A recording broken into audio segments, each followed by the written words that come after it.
If the area of the region bounded by collection of all the point x y satisfying this inequality, तो यहाँ पे x की value greater than equal to zero है। x greater than equal to zero का मतलब right side of y axis. तो हम लोग जितना भी ग्राफ बनाएंगे वो सिर्फ और सिर्फ right side of y axis पे बनाएंगे। Then y is less than equal to four, y coordinate हमेशा उसका फोर से छोटा होना चाहिए।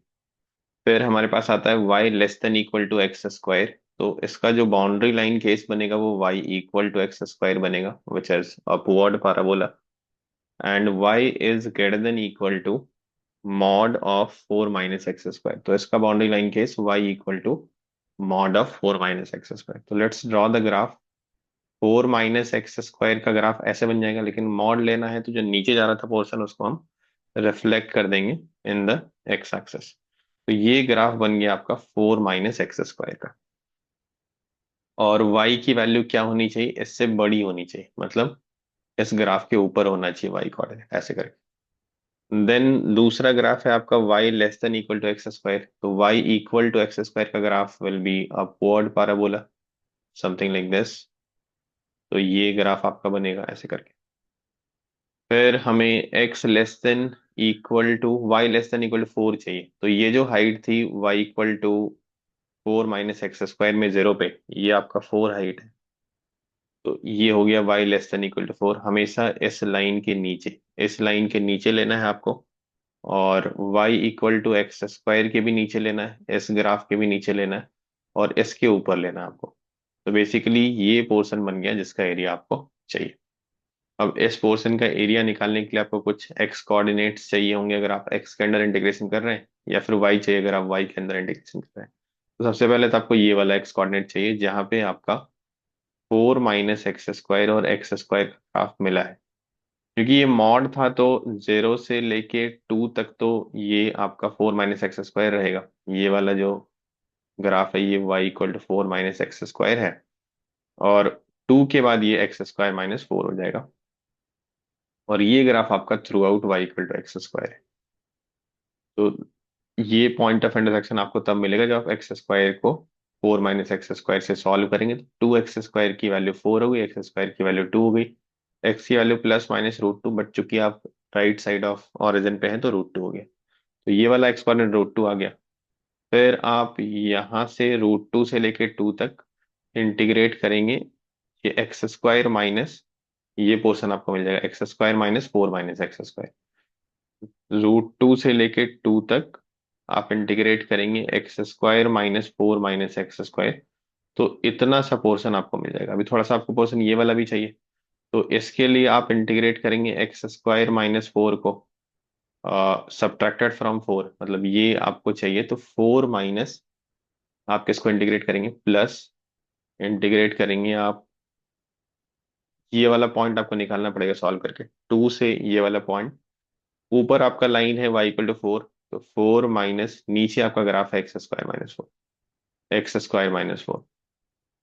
ये वाला पॉइंट आपको सॉल्व करके निकालना पड़ेगा। ये वाला पॉइंट क्या है, point of intersection of x square minus four with the line y equal to four.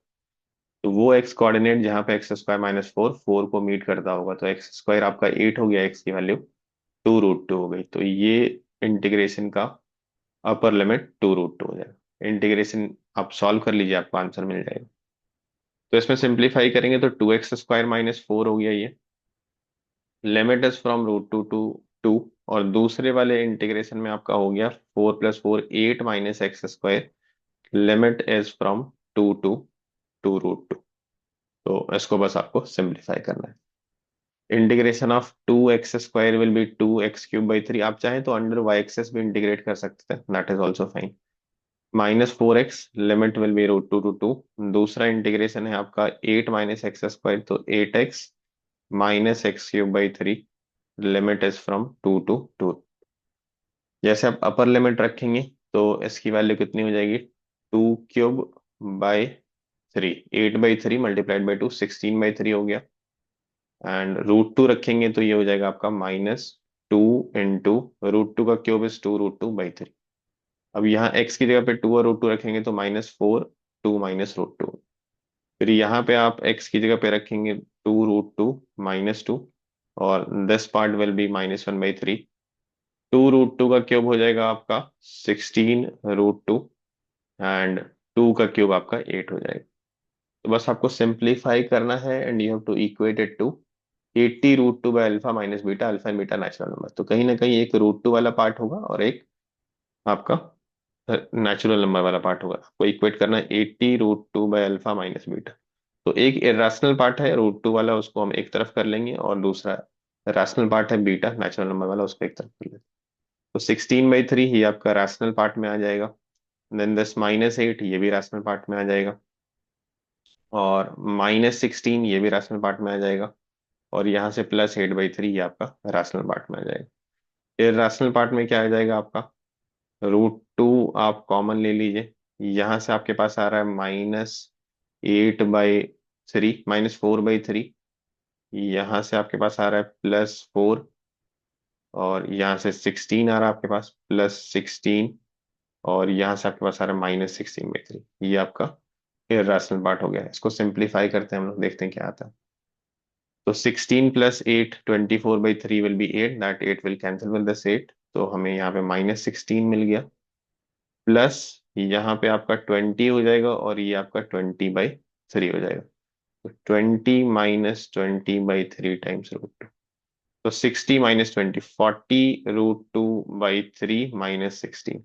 आपको इक्वेट करना है 80√2 बाई अल्फा माइनस बीटा से। तो क्लियरली आपके बीटा की वैल्यू कितनी हो जाएगी, 16 हो जाएगी, और अल्फा की वैल्यू कितनी हो जाएगी, जैसे आप 40 और 80 में 40 कैंसिल करेंगे तो 2 हो जाएगा, 3 × 2 6 हो जाएगा।